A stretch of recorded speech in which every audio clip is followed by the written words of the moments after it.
Huzaifa please, مریم نے اسے روکنے کی کوشش کی تھی، لیکن حذیفہ نے اس کے لبوں پہ اپنی انگلی رکھتے اسے خاموش کروا دیا تھا۔ مریم اور حذیفہ کے درمیان چند لمحے خاموشی کی نظر ہو گئے۔ دونوں کی سانسوں کی مدھم آواز نے کمرے میں ایک عجیب سا سر بکھیرا ہوا تھا۔ حذیفہ کی شدتوں سے گھبرا کر مریم نے آنکھیں بند کیں تو چند لمحے آنکھوں کے سامنے آ کے ٹھہر گئے۔ آئی لو یو مریم، تمہارے بغیر نہیں رہ سکتا میں۔ اپنی گاڑی سے ٹیک لگائے سیاہ رنگ کے شلوار قمیض میں وہ دنیا جہان کا ہینڈسم معلوم ہو رہا تھا۔ اس کی مردانہ وجاہت اور خاندانی شان و شوکت اس کی ذات کا ایک خاص خاصہ تھی۔ پلیز حذیفہ خانزادہ، اگر تمہیں لگتا ہے کہ تم اپنے پیسے سے، اپنی دولت سے مجھے بے وقوف بنا سکتے ہو یا پھر ٹائم پاس کرنا چاہتے ہو تو مجھ سے دور رہو۔ یونیورسٹی کی پارکنگ کراس کرتے ہوئے جب حذیفہ نے اسے روکا تو مریم نے بھی تڑخ کے جواب دے دیا۔ مریم کے جواب پہ حذیفہ اس کے سامنے آ کھڑا ہوا۔ اور کیوں لگتا ہے آپ کو ایسا کہ میں آپ کو بے وقوف بنانا چاہتا ہوں؟ کیا آپ اتنی سیدھی سادی ہیں کہ میرے بے وقوف بنانے سے بن جائیں گی؟ آنکھوں میں گہری چمک لیے وہ مریم کے وجود کا جائزہ لے رہا تھا، جو غصے سے لال بھبوکا ہو چکی تھی۔ میں ہرگز بھی بے وقوف نہیں ہوں، لیکن آپ جیسے مرد خود کو کچھ زیادہ ہی عقل کل سمجھتے ہیں۔ باپ کی دولت کا نشہ ہے، جس دن اترے گا اس دن پتہ چل جائے گا کہ کتنے پانی میں ہیں آپ۔ مریم نے اس کی عزت کی دھجیاں بکھیرتے اسے کراس کرنے کی کوشش کی، لیکن یہ بات حذیفہ خانزادہ کی انا پہ جا کے لگی تھی۔ باپ کی دولت کا نشہ نہیں ہے، ہماری خون پسینے کی کمائی ہے۔ کھیتی باڑی والے لوگ ہیں ہم، محنت کرتے ہیں اپنی زمین سے اور پسینے کی طرح خون بہا کر اپنی فصلوں کو کھڑا کرتے ہیں۔ بچپن سے ہم اپنے باپ کے ساتھ زمینوں پہ جاتے ہیں، کسانوں کے ساتھ مل کے پہلا بیج ڈالتے ہیں۔ جن لوگوں کو یہ لگتا ہے کہ وڈیرے صرف عیاشی کرتے ہیں وہ غلط سوچتے ہیں۔ زمین ایسے ہی سونا نہیں اگلتی، اپنا خون پسینہ ایک کرنا پڑتا ہے۔ حذیفہ نے ایک ایک لفظ چبا کے ادا کیا تو مریم کے چہرے پہ طنزیہ مسکراہٹ آ گئی۔ خون پسینہ آپ ایک نہیں کرتے، آپ کے ہاری ایک کرتے ہیں۔ آپ تو ان کا خون پیتے ہوں گے۔ آپ کے گاؤں والے آپ کا کھلونا بن سکتے ہیں، لیکن میں آپ کا دل بہلانے کے لیے آپ کے ہاتھوں کا کھلونا نہیں بن سکتی۔ اچھی طرح جانتی ہوں میں 4 دن کی دل لگی کرنے کے بعد آپ جیسے لوگ عورتوں کے ساتھ کیا کرتے ہیں۔ گردن جھٹکتے مریم نے آگے کا راستہ طے کرنا شروع کیا اور پیچھے کھڑا حذیفہ خانزادہ تیکھی نگاہوں سے اسے دیکھتا چلا گیا۔ یونیورسٹی میں جونیئر بیچ میں آئی یہ لڑکی پہلی ہی نظر میں اسے گھائل کر گئی تھی، لیکن اب ہر ملاقات میں وہ اپنے لفظوں سے پوری طرح حذیفہ کو گھائل کر رہی تھی۔ حذیفہ کے دوست جو پیچھے کھڑے تھے اس کی بے عزتی پہ کھلکھلا کے ہنسنے میں مصروف تھے۔ مریم تیزی سے اپنی گاڑی کے پاس پہنچی۔ گاڑی کھول کے بیٹھنے سے پہلے اس نے ایک نظر پلٹ کر حذیفہ خانزادہ پہ ڈالی۔ بے شک وہ ایک خوبصورت شخصیت کا مالک تھا، لیکن مریم کو ایسے لوگوں سے خوف آتا تھا۔ اس نے حذیفہ کے سامنے خود کو مضبوط ظاہر کیا تھا، لیکن سچ تو یہ تھا کہ اسے ایسے لمبے چوڑے وڈیرے ٹائپ لوگوں سے ہمیشہ ہی ڈر لگتا تھا۔ اس نے سن رکھا تھا کہ وڈیرے بہت ظالم ہوتے ہیں اور عورتوں کے ساتھ ان کا سلوک بہت برا ہوتا ہے، اس لیے وہ اپنی زندگی میں حذیفہ خانزادہ کو ہرگز بھی کوئی جگہ نہیں دینا چاہتی تھی۔ اپنے خیالوں کو جھٹکتے گاڑی میں بیٹھ کر اس نے واپسی کا سفر طے کیا۔ گھر پہنچ کے فریش ہونے کے بعد وہ فوراً ہی سونے کے لیے لیٹ گئی تھی، اور پھر جب شام کو آنکھ کھلی تو اس کی ماما اس کے سرہانے کھڑی تھیں۔ تم نے بتایا نہیں کہ تمہارے لیے رشتہ آنے والا ہے؟ ماما سخت لہجے میں پوچھتی ہوئی اسے حیران کر گئی۔ رشتہ؟ کون سا رشتہ؟ مریم، ہم نے تمہیں ہر طرح کی آزادی دی ہے، لیکن اس کا یہ مطلب نہیں ہے کہ تم گھر پہ کسی کو بلا لو اور ہمیں بتانا بھی ضروری نہ سمجھو۔ اگر تم پہلے ہمیں بتا دیتی تو ہم تھوڑی جانکاری کر لیتے۔ تمہارے بابا کو کال کر کے آفس سے بلوایا ہے میں نے، سمجھ نہیں آ رہا ہے کیا کروں اور کیا نہیں۔ کون ہے یہ حذیفہ خانزادہ اور کب سے جانتی ہو اسے تم؟ اس کی ماما کے لفظوں نے اس کے ہوش اڑا دیے تھے۔ حذیفہ؟ رشتہ؟ وہ حیرت سے اپنی ماں کو دیکھتے ہوئے سوچ رہی تھی کہ وہ ابھی بھی نیند کے اثر میں ہے، یا پھر جو اس نے سنا ہے وہی سچ ہے۔ شاید وہ حذیفہ کے بارے میں سوچتے سوچتے سوئی تھی، اسی لیے اٹھ کے بھی اسے وہی سب کچھ سنائی دے رہا تھا۔ اپنا سر جھٹکتے اس نے آنکھیں ملی۔ پوچھ رہی ہوں تم سے کچھ، کون ہے یہ حذیفہ خانزادہ؟ کسی کو گھر بلانے سے پہلے ماں باپ سے بات کر لینی چاہیے۔ اب کی بار ماما نے برہمی سے سوال کیا تو اسے احساس ہوا کہ نہ یہ کوئی خواب ہے اور نہ کوئی تصور، وہ سچ میں اس کے گھر کے ڈرائنگ روم میں موجود تھا، اور وہ بھی اپنے والدین کے ساتھ۔ یہ سوچ کے ہی اس کے رونگٹے کھڑے ہو گئے تھے۔ ابھی چند گھنٹوں پہلے تو وہ اس کی اچھی طرح بے عزتی کر کے گھر لوٹی تھی، اور وہ فوراً ہی رشتہ لے کے چلا آیا تھا۔ ماما قسم سے میرا کوئی واسطہ نہیں ہے اس سے، نہ میں نے بلایا ہے اسے، خود ہی میرے پیچھے پڑا ہے۔ مریم کے تو ماتھے پہ پسینہ جگمگانے لگا۔ مریم نے اس کی انا کو چوٹ پہنچائی تھی، اور اب مریم کو لگ رہا تھا کہ وہ اسی کا بدلہ لینے کے لیے اس کے گھر آ دھمکا ہے، اور وہ جو ٹراؤزر ٹی شرٹ پہنے سکون سے سو کے اٹھی تھی، جھٹ بستر سے اتر کے کھڑی ہوئی، شرٹ کا اوپر والا بٹن لگاتے ہوئے غصے میں وہ ڈرائنگ روم پہنچ گئی۔ صوفے پہ براجمان حذیفہ خانزادہ اور اس کے برابر میں بیٹھے اس کے والدین کو دیکھ کر ایک لمحے کے لیے وہ جھجک گئی۔ حذیفہ کی ماں نے سر سے پوری طرح چادر اوڑھ رکھی تھی، ہاتھوں میں ڈھیروں سونے کی انگوٹھیاں اور کڑے جگمگا رہے تھے۔ ان کی شان ان کے بیٹے سے کچھ کم نہیں تھی، کوئی بھی دور سے ہی دیکھ کے بتا سکتا تھا کہ وہ گاؤں کی وڈیرن تھی، اور ایسا ہی کچھ حلیہ حذیفہ کے والد کا بھی تھا۔ اونچا شملہ پہنے، ستواں ناک، مغرور آنکھیں لیے وہ بغور مریم کو دیکھ رہے تھے، جو دوپٹے سے آری کمر پہ ہاتھ رکھے ان تینوں کو دیکھ رہی تھی۔ کس نے کہا تم سے کہ میں تم سے شادی کرنا چاہتی ہوں، جو رشتہ لے کے چلے آئے؟ نفرت سے کہتے اس نے حذیفہ کی آنکھوں میں آنکھیں ڈالی۔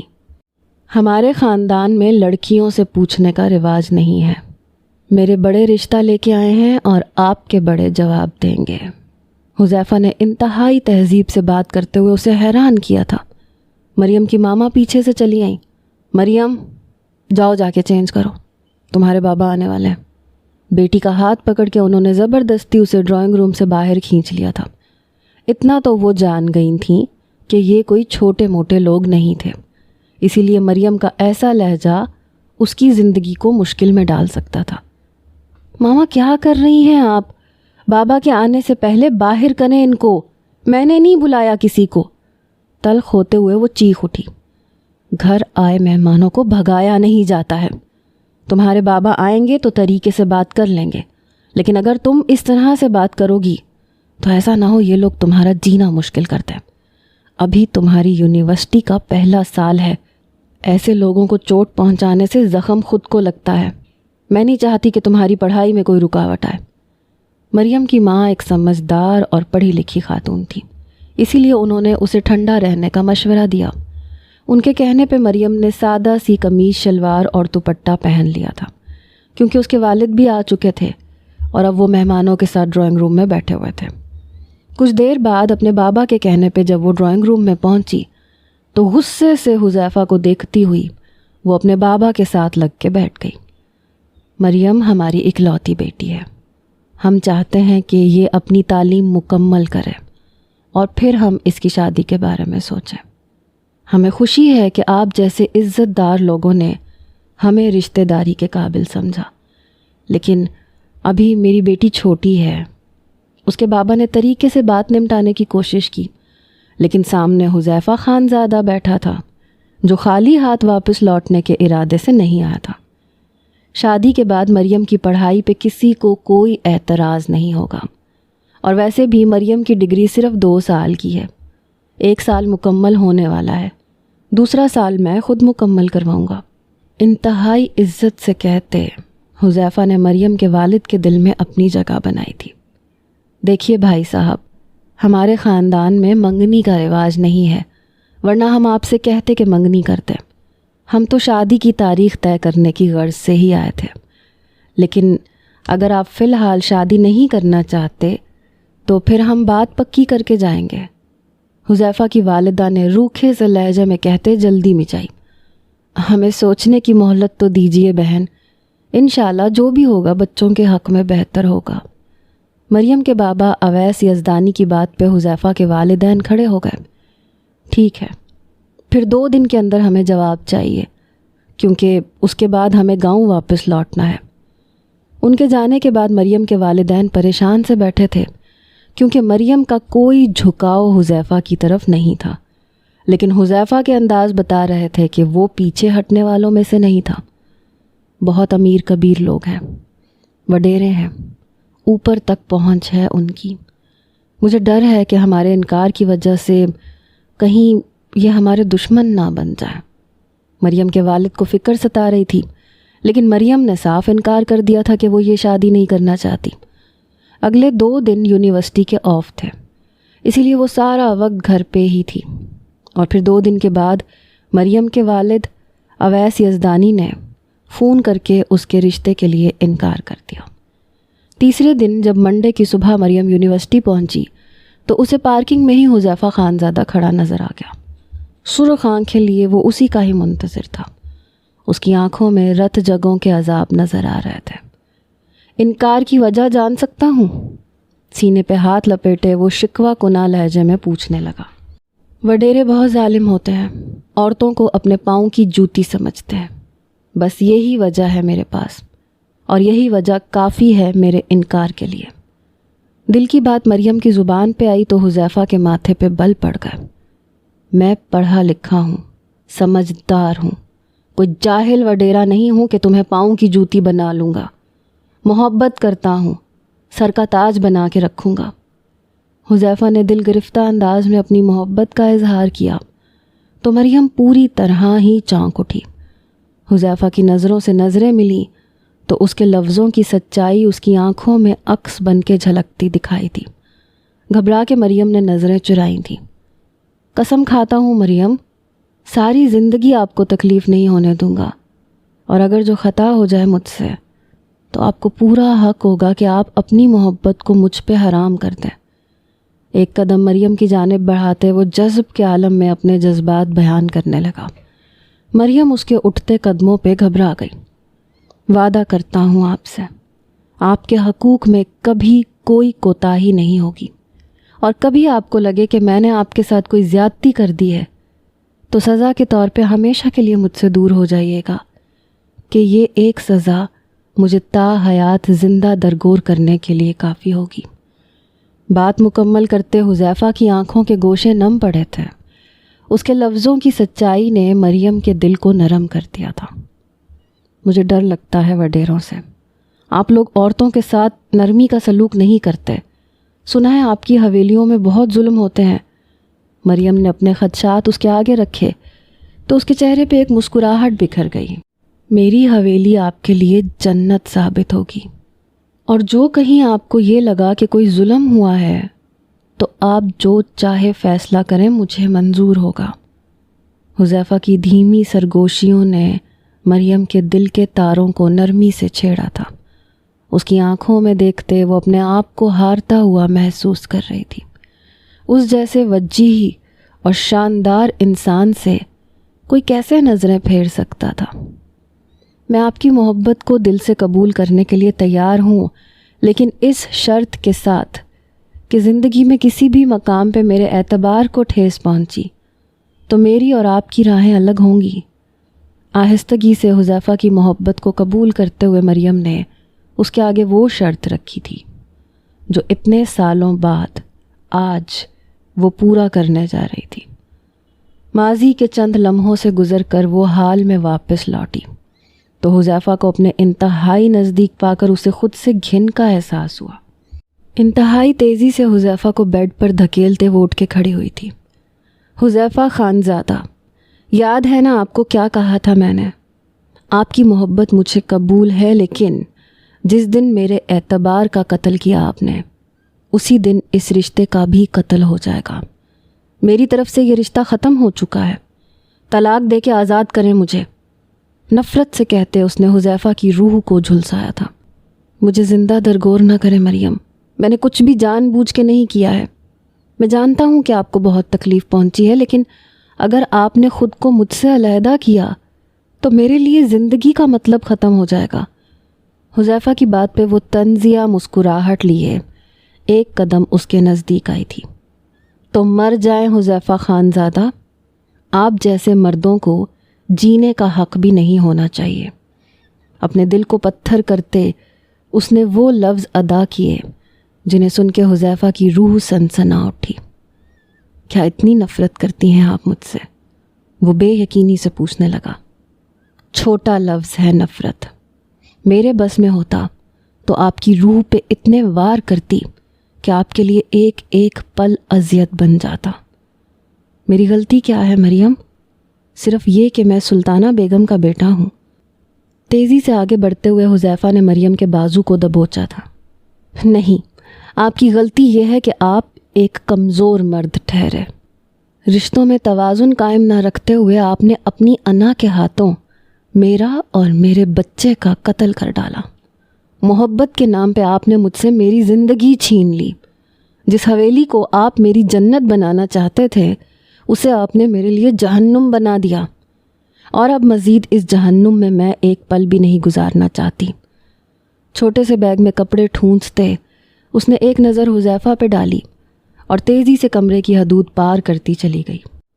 حذیفہ ایسی پتھر کی مورت بنا کہ اس کے پیچھے قدم تک نہ اٹھا سکا، وہیں اپنی جگہ زمین پہ بیٹھتا چلا گیا۔ ایک بار وہ مریم کی بات سن لیتا، ایک بار اس کا فون اٹھا لیتا، تو آج یوں زندگی بھر کا روگ اس کے حصے میں نہ آتا۔ گاڑی کے اسٹارٹ ہونے کی آواز اس کے کانوں میں پڑی تو وہ دوڑتا ہوا کمرے سے باہر نکلا، پورچ تک پہنچا، لیکن مریم جا چکی تھی ہمیشہ کے لیے اس کی زندگی سے، اس حویلی سے۔ ہارے ہوئے قدموں سے وہ اپنے بیڈ روم میں واپس آیا جہاں فیروزہ خاموشی سے بیٹھی اس کا انتظار کر رہی تھی۔ اسے دیکھتے ہی وہ اٹھ کے کھڑی ہو گئی۔ سائیں، آپ ٹھیک تو ہیں؟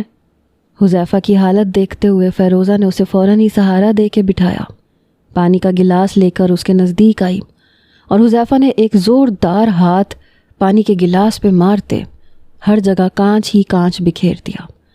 حذیفہ کے اس رد عمل پہ فیروزہ کے ہوش اڑے تھے۔ کچھ دیر پہلے تک وہ اس کے نزدیک تھا، اس کے حقوق ادا کر رہا تھا، اور اب اس کے ہر انداز سے نفرت جھلک رہی تھی۔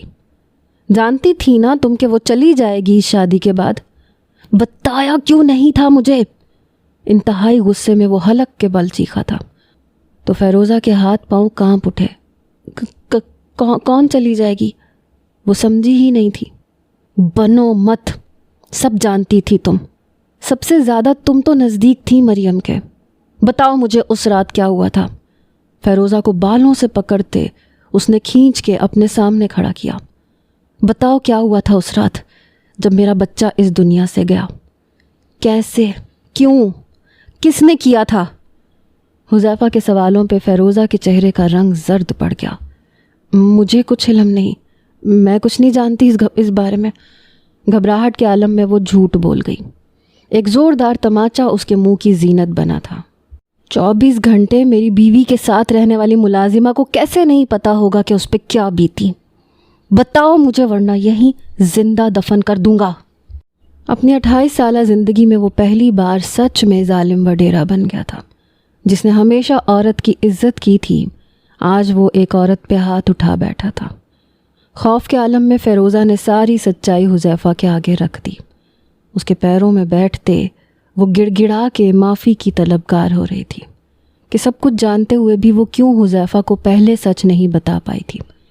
اپنے پیروں سے اسے دھکیلتے ہوئے حذیفہ کمرے سے باہر نکل آیا تھا۔ گارڈن کا رخ کرتے وہ کھلی ہوا میں گہرے گہرے سانس لینے کی کوشش کر رہا تھا، لیکن آج اماوس کی رات تھی، دم گھٹنے کو تھا۔ ایسے لگتا تھا جیسے حبس کا پہرا ہو۔ چاند بھی نہ جانے کہاں گم ہو گیا تھا۔ رات کے 4 بج رہے تھے، ہر طرف سناٹا اور تاریکی تھی، اور اس سناٹے میں اس کے دل کی دھڑکنیں بھی دھیمی پڑتی جا رہی تھیں۔ مریم! مٹھی بھینچتے اس نے ایک درخت کے تنے پہ اتنی زور سے اپنا ہاتھ دے مارا تھا۔ شدید چوٹ آئی تھی، لیکن درد کا احساس چھو کے بھی نہ گزرا تھا۔ آنکھوں سے شفاف پانی کی بوندیں بہتے ہوئے اس کی گردن کو بھگونے لگی تھی۔ ہاں، وہ رو رہا تھا۔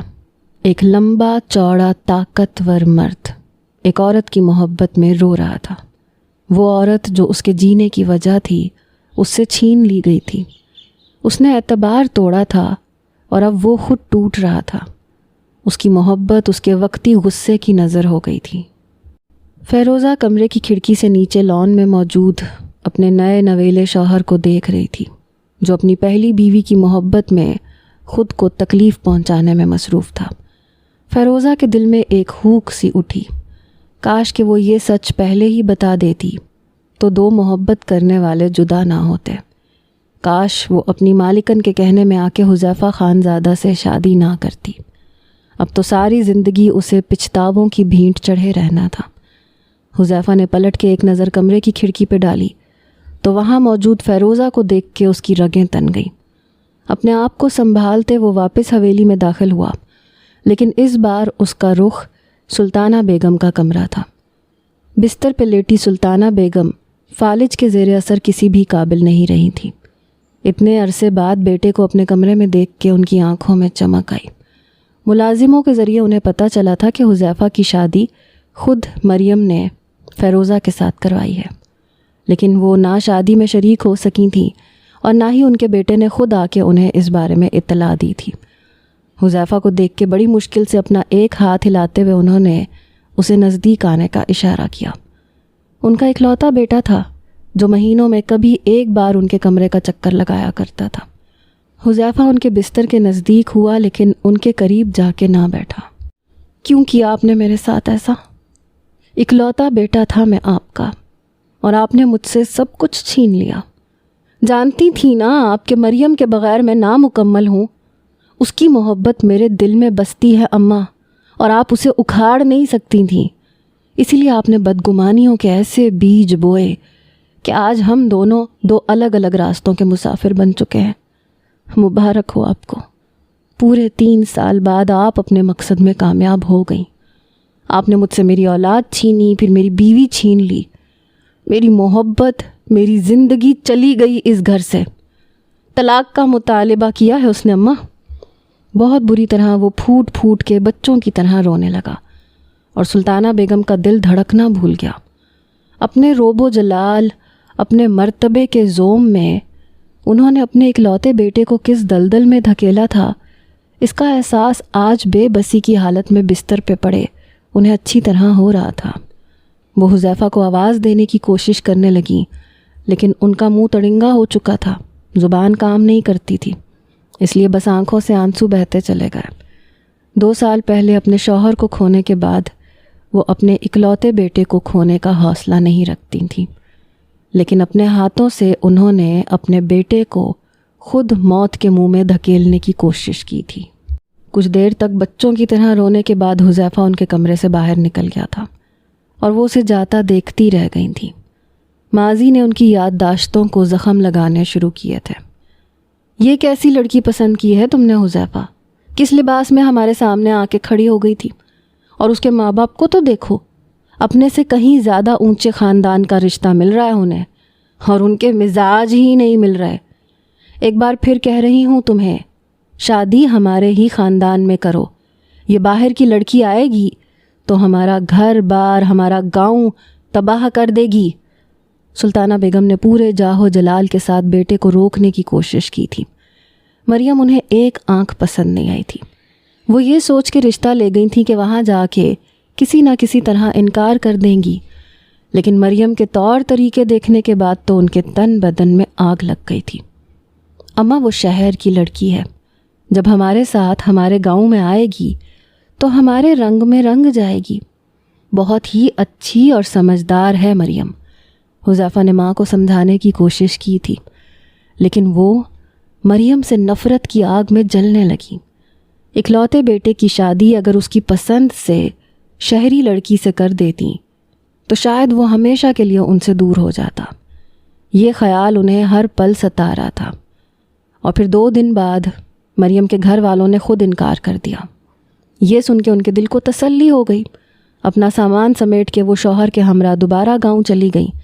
گاؤں جاتے ہی انہوں نے اپنی بہن کی بیٹی حسنہ سے حذیفہ کے رشتے کی بات چلانی شروع کر دی، لیکن تیسرے ہی دن حذیفہ کی جانب سے خبر آ گئی کہ مریم کے گھر والوں نے ہاں کر دی ہے۔ یہ سن کے ان کے قدموں تلے سے زمین نکل گئی تھی۔ حذیفہ، ہم نے حسنہ کے ساتھ تمہارا رشتہ طے کر دیا ہے۔ واپس گاؤں آؤ، ہمیں رسم کرنی ہے۔ جب وہ لوگ انکار کر چکے تھے تو اب اچانک سے ہاں کیسے کہہ دی؟ خاندانی لوگوں کے یہ طور طریقے نہیں ہوتے۔ سختی سے انہوں نے حذیفہ کو روکنے کی کوشش کی، لیکن وہ ماں سے کہیں زیادہ اپنے باپ کا لاڈلا تھا۔ دلاور خانزادہ کو جب یہ پتہ چلا کہ مریم کے گھر والوں نے ہاں کر دی ہے تو انہوں نے اپنی بیوی کو خاموش کروا دیا۔ تمہیں کیا جلدی تھی سلطانہ بیگم، اتنی جلدی حسنہ کے لیے رشتہ ڈالنے کی؟ بیٹے کی محبت سے واقف ہو کے بھی کیسے ایسی حرکت کر سکتی ہو تم؟ اکلوتا بیٹا ہے حذیفہ میرا، گدی نشین ہے، اس گاؤں کا وارث۔ اس کا دل تکلیف میں ہوگا تو وہ کسی بھی چیز کو سنبھال نہیں سکے گا۔ اس کا دل ٹوٹنے سے ہمارا گھر اور یہ گاؤں بکھرے گا۔ بہتر ہے کہ تم اپنی بہن کو انکار کر دو۔ ہم دوبارہ شہر جائیں گے، بہو کے ہاتھوں میں اپنے خاندانی کنگن ڈال کے آئیں گے۔ دلاور خانزادہ کی بات پہ مجبوراً سلطانہ بیگم کو خاموش ہونا پڑا، لیکن دل میں نفرت کا ایسا بیج پڑا کہ ان کی آنکھیں تک زہر اگلنے لگی۔ تمہیں کیا لگتا ہے مریم، اپنی اداؤں سے تم میرے بیٹے کو اپنا دیوانہ بنا کے رکھو گی اور میں دیکھتی رہوں گی؟ ایک بار اس گاؤں کی دہلیز پار کرو، پھر میں تمہیں اچھی طرح بتاؤں گی کہ سلطانہ بیگم کون ہے۔ نفرت کی آگ میں جلتے سلطانہ بیگم نے مریم کو نشانہ بنانے کا عہد کر لیا تھا۔ مریم کی ہاں سنتے ہی حذیفہ نے فوراً اپنے ماں باپ کو گاؤں سے شہر بلوا لیا تھا اور مریم کے ہاتھوں میں وہ خاندانی کڑے پہنا دیے گئے تھے جو ان کے خاندان کی نشانی تھے۔ مریم کے ہاتھوں میں موجود کڑے حذیفہ کے دل کو اندر تک سرشار کر گئے تھے۔ 1 سال بعد ڈگری مکمل ہوتے ہی ان دونوں کی شادی تھی، اور یہ 1 سال ان کی زندگیوں کا سب سے حسین باب تھا۔ حذیفہ نے ہر قدم پر، ہر لمحے اسے ایک تحفظ کا احساس دیا تھا۔ اس کی ہر بات کو وہ سر آنکھوں پہ رکھتا تھا، کبھی اسے تکلیف نہیں ہونے دیتا تھا۔ دھیمے دھیمے مریم کے دل میں بھی محبت کی کونپلیں پھوٹتی چلی گئیں، اور حذیفہ کی محبت اس کے وجود کا ایک خاص حصہ بن گئی۔ ان کی شادی کا دن آیا، وہ رخصت ہو کر گاؤں کی خوبصورت حویلی میں دلہن بن کے چلی آئی۔ سلطانہ بیگم نے اسے سہاگ کی سیج پہ بٹھاتے ہوئے حقارت بھری نظروں سے دیکھا تھا۔ اپنے طور طریقے بھول کر اس حویلی کے طور طریقے جتنی جلدی سیکھو گی اتنا تمہارے حق میں بہتر ہوگا۔ نہ جانے میرے بیٹے نے کیا دیکھ کے تمہیں پسند کیا ہے۔